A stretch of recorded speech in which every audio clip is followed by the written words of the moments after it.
প্রতিবেশীর বাড়িতে কীর্তনের অনুষ্ঠানে নেমন্তন্ন খেতে গিয়ে এক ব্যক্তি নিখোঁজের ঘটনায় চাঞ্চল্য ছড়িয়ে পড়ে। দিনহাটা শহরের কলেজপাড়া এলাকায় মঙ্গলবার রাতে প্রতিবেশী ব্যক্তির বাড়িতে অনুষ্ঠানে গিয়ে নিখোঁজ হয় বিনয় কৃষ্ণ বর্মন নামে এক ব্যক্তি। পরিবারের পক্ষ থেকে ইতিমধ্যে দিনহাটা থানায় নিখোঁজের অভিযোগ জানানো হয়েছে। গত মঙ্গলবার রাত্রি 8:30টার মধ্যে বাড়িতে বের হওয়ার পরে রাত্রি 10:30টার মধ্যে ওনার সাথে আমার কথা হওয়ার পরে তারপরে কি ওনার সাথে আমার কোনো যোগাযোগ নেই। এখনও পর্যন্ত তার সাথে আমার কোনো যোগাযোগ নাই। আমার একটু অনুরোধ, আমি চাইছি আমার স্বামীর জন্য আমার বাড়িতে আসে। কোথায় গিয়েছিল? আমাদের বাড়ির পাশেই মেইন রোডের সাথে লাগোয়া বাড়ি, ওই কীর্তন বাড়িতে গিয়েছিল। কীর্তন বাড়ির থেকেই আমার স্বামীকে পাওয়া যাচ্ছে না।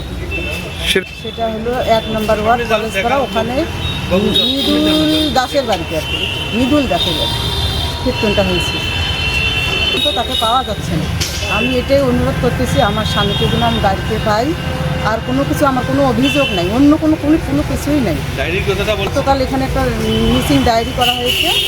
আমি স্বামীকে পাওয়ার জন্যই এটা করছি, আর কোনো কিছুর জন্য না। শুধু আমার স্বামী বাড়িতে আসে। যে বাড়ির লোক বললো যে দলের কীর্তন হয়েছে, দলের লোকের কথা আলাদা, ওই বাড়ির লোকের কথা আলাদা, কথা মিলছে না। ওই বাড়ির লোক বলতেছে উনি কীর্তন শেষ হওয়ার পরে প্রসাদ নিয়ে চলে গেছে।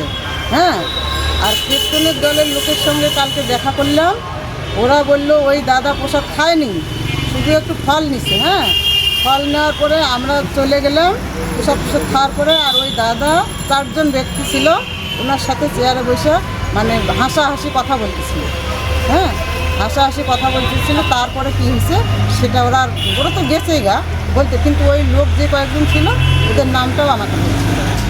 কীর্তনের দলটা আমাদের ওখানে শান্তি করে, তাদের সাথে কথা বলেছেন? হ্যাঁ, তাদের সাথে কথা হয়েছে, যে বলছে ওই দাদা প্রসাদ খায়নি, উনি শুধু ফল প্রসাদ নিচ্ছে। আর আমরা আসার সময় বলছি যে আমার স্বামীর নাম বিনয়, তো বলছে বিনয়দা চলেন।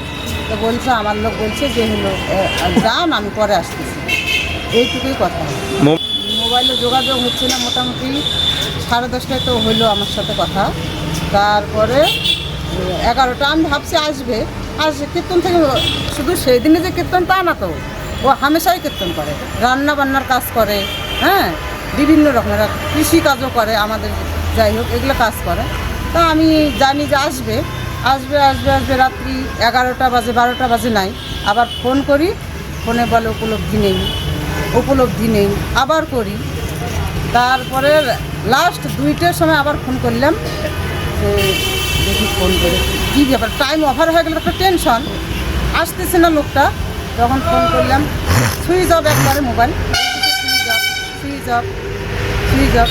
ছেলেকে বললাম বাবা চল একটু